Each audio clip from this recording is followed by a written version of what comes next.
Salmo Kapitulo 142, Pag-ampo aron tabangan.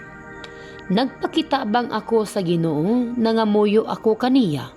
Gisumbong ko kaniya ang tanan kong mulo, gitug-anan ko siya sa tanan kong suliran.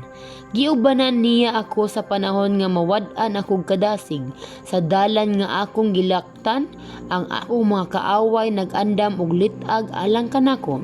Milingi ako sa akong kiliran, ug wala gayoy mitabang kanako, wala gayoy na nalipod og nagtagad kanako.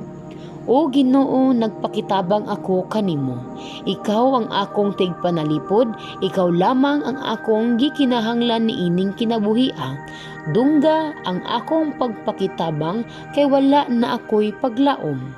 Luwas sa ako gikan sa akong mga kaaway, nga mas gamahanan pa kay kanako. Luwas sa ako sa akong kalisod, ug unya daygon ko ikaw diha sa tigom sa imong katawan kay maayo ka man kanako.